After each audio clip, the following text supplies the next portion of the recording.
अस्सलाम वालेकुम वरहमतुल्लाहि वबरकातुहू। नाज़रीन व सामईन, इस वक्त हमारे साथ हमारे बरदर कबीर बड़े भाई जो बहुत दिनों के बाद हमारे पास आए हैं।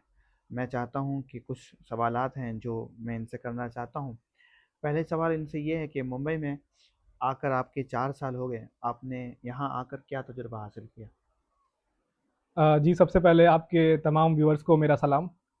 और मैं ये कहना चाहता हूँ कि आप इस चैनल पे नए हैं, तो वीडियो को लाइक करें और इस चैनल को सब्सक्राइब कर लें। और आते हैं आपके सवाल पे कि 4 साल मेरे हो गए इस शहर में। कहते हैं कि बम्बई जो शहर है, ये सपनों का शहर है। लाखों लोग यहाँ पर अपने सपने को लेकर के आते हैं और लाखों लोग यहाँ से अपने जिनके सपने पूरे नहीं होते, वो यहाँ से जाते भी हैं। तो आप इस शहर को जितना अपनाते हो, इस शहर के लोगों को, इस शहर के परेशानियों को, स्ट्रगल को जितना अपनाते हो, ये शहर आपको उतना ही अपनाता है। मैं भी जब 4 साल पहले यहाँ आया, तो ना तो मुझे कोई रास्तों का पता, ना यहाँ किसी लोग को मैं जानता। खाने की वैसे ही दिक्कत, रहने का वही प्रॉब्लम, बस के धक्के, ट्रेन के धक्के, कई दूर मैंने पैदल चला 1 साल तक। तो बहुत सारी परेशानियों का सामना करना पड़ा, कई रातें मैंने रो कर के गुज़ारी। लेकिन पेशेंस रखा, सब्र रखा, धीरे-धीरे लोग मिलते गए, काम मिलता गया और अल्लाह के करम से जो है आज 4 साल हो गए मेरे यहाँ पे। सीखने को यही मिला कि आप यहाँ मेहनत करते हैं, अपने काम को लेकर के ईमानदार रहते हैं, तो आपको ज़रूर इस शहर अपनाती है, ये शहर आपको अपनाता है। और आप मेहनत करिए, सीखिए, शहर आपको बहुत कुछ सिखाती है। मैंने यही सीखा है इस शहर से। मुंबई में आके आपको 4 साल हो गए थे, जी। और इसमें आपने कुछ ख़ास चीज़ें जो आप बताना चाहेंगे? इस शहर के लोग काफ़ी अच्छे हैं, सपोर्टिव हैं, इखलाकमंद है। और मैंने जितने भी लोग से मैं मिला हूँ अब तक, चाहे वो किसी भी धर्म जाति से हों, सबने बहुत इखलाकमंद से, इखलाक से जो है बातें करी है मेरे से, या बाकी लोगों से भी बहुत इखलाक से ही रहते हैं लोग। और अगर आप मान के चलें किसी सड़क पे आप जा रहे हैं और सामने पुलिस वाला खड़ा है और आपने हेलमेट नहीं पहनी है, तो आने वाला हर व्यक्ति आपको इशारा करता है कि सामने पुलिस खड़ा है, या तो आप रास्ता बदल लो या फिर आप हेलमेट लगा लो। क्योंकि लोग यहाँ पर बहुत सपोर्टिव है, अच्छे लोग हैं। और कुछ एक जगह तो हर जगह लोग होते हैं बुरे, जहाँ पर जो है भेदभाव करते हैं, लेकिन यहाँ तक अब तक मुझे ऐसे ऐसे लोग नहीं मिले कि कहीं पर मुझे ऐसा देखने मिला हो। हर लोग ने, जितने भी क्लाइंट मेरे हैं, सब ने मुझे अपने घर पे बुलाया, अच्छी दावत करी, बहुत इज्जत से नवाजा। तो लोग यहाँ पर काफ़ी अच्छे हैं।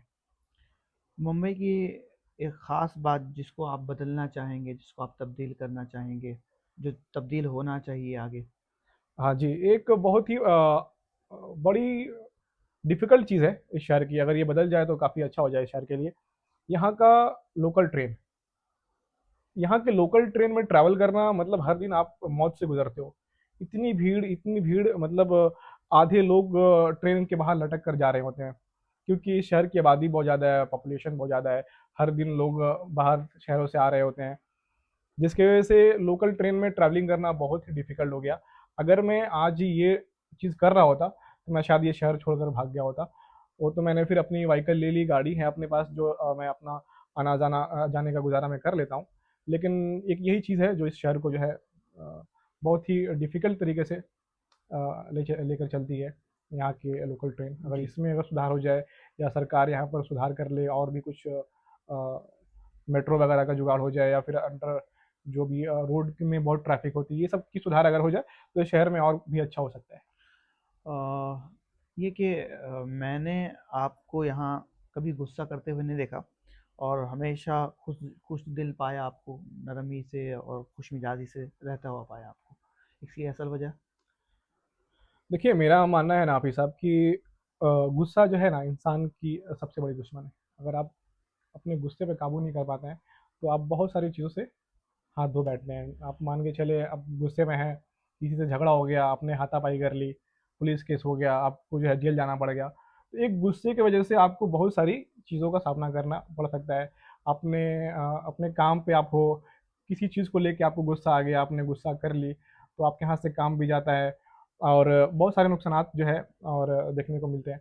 तो गुस्सा इंसान का सबसे बड़ा दुश्मन है, मैं मानता हूँ। आपको जब गुस्सा आए तो आप सब्र से काम लो, पेशेंस रखो। मैंने यही सीखा है और मैंने बहुत सारी चीज़ें आज़माई हैं, कि सब्र आपको जो है आगे की ओर ले जाती है और गुस्सा आपको हमेशा जो है परेशानियों का सबब बनता है।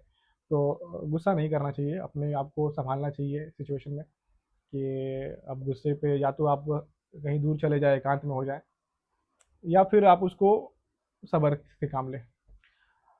और ये बात ये है कि आप अपने लाइफ में क्या करना चाहते हैं? अ, देखिए हाफ़िज़ साहब, हर आदमी अपने लाइफ़ में बहुत कुछ चाहता है। जैसे कि किसी को बड़े गाड़ी की चाहत है, किसी को बड़े घर की चाहत है, किसी को दौलत की चाहत है, किसी को शोहरत की चाहत है।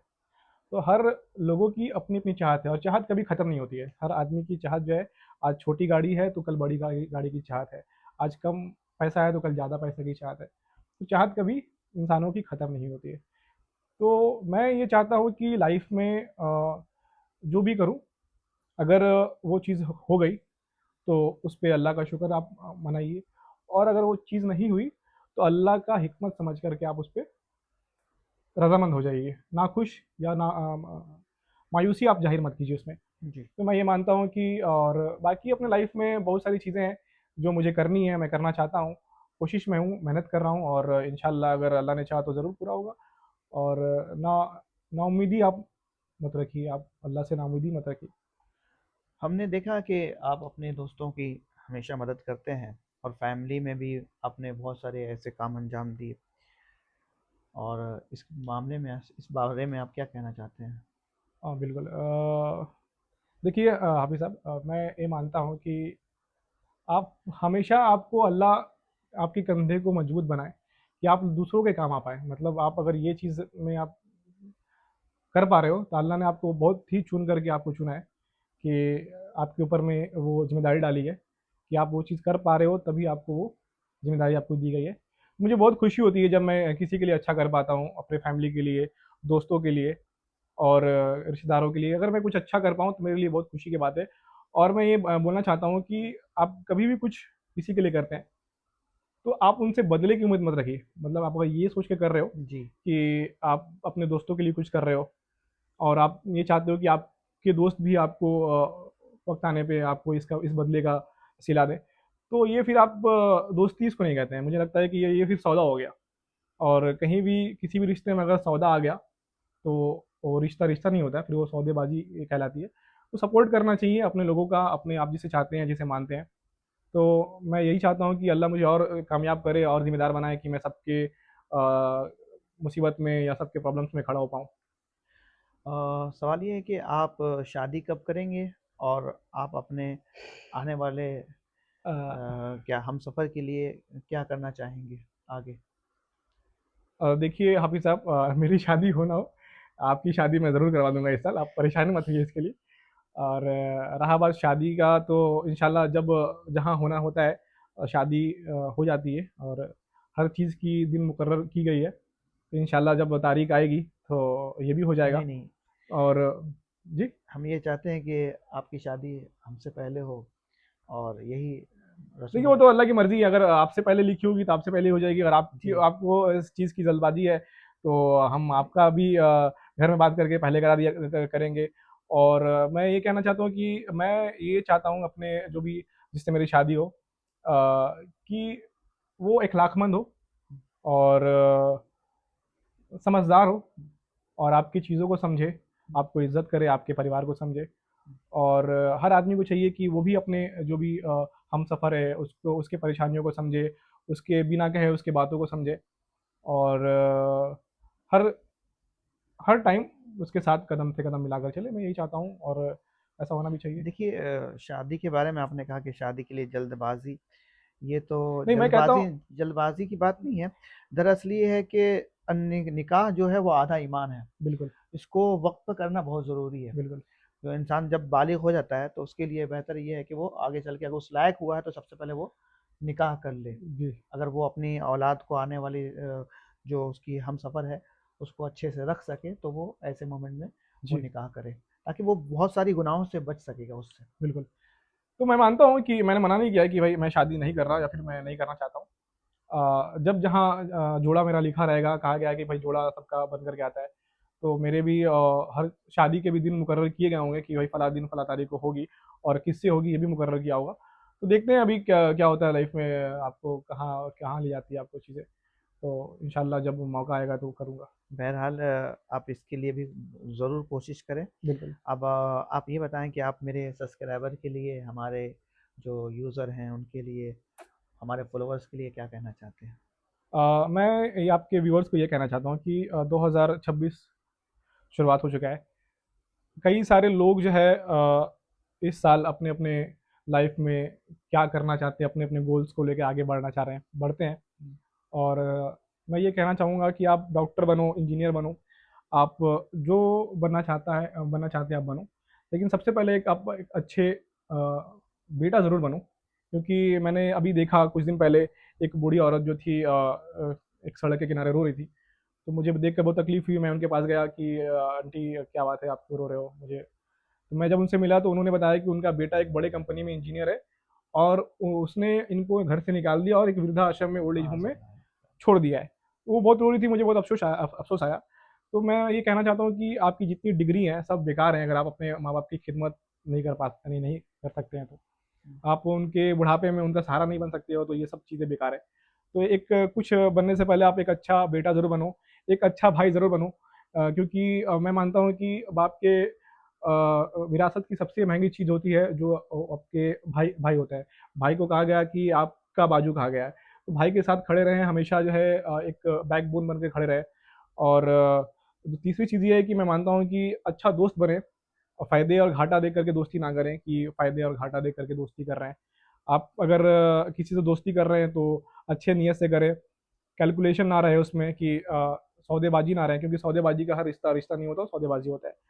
चौथी चीज़ मैं ये कहना चाहता हूँ कि और एक अच्छा हमसफ़र ज़रूर बनें कि आप अपने जो भी आपके आने वाले हमसफ़र के लिए एक अच्छा शौहर बन के सामने आएँ, उसके साथ कदम से कदम मिलाकर चले और उसके चीज़ों को, उसके इमोशन को समझे। और पाँचवीं चीज़ मैं ये कहना चाहता हूँ कि एक अच्छा बाप भी ज़रूर बनें आप। जब आप इन फ्यूचर बनेंगे, तो अपने बच्चों को सीधा रास्ता दिखाएँ। अगर बड़े लोग जो हैं अगर ये वीडियो देख रहे हैं, तो मैं उनको कहना चाहूँगा कि अपने बच्चों को सही रास्ता दिखाएँ और बुराइयों से बचाएँ, अखलाक़मंद सिखाएँ उसको, तहज़ीब सिखाएँ उसको। और सबसे आखिर में एक अच्छा इंसान, एक गुड ह्यूमन बीइंग ज़रूर बने, क्योंकि अगर आपके पास अच्छा इंसान आप अगर नहीं बन सकते हैं, तो आप लाइफ़ में कुछ नहीं बन सकते हैं। आपका दिल ज़िंदा दिल होना चाहिए। अगर आप कोई लोग अगर रास्ते में कोई परेशान है, उसको देख कर के आपके दिल को तकलीफ़ ना हो, तो आप अच्छे इंसान नहीं हैं। तो सबसे पहले आप एक अच्छा इंसान ज़रूर बनें और लाइफ़ में जो करना है करें, एक अच्छा इंसान बनकर करें। ठीक है, थैंक यू। अस्सलामु अलैकुम व रहमतुल्लाहि व बरकातुहू। अस्सलाम वालेकुम रहमतुल्लाह।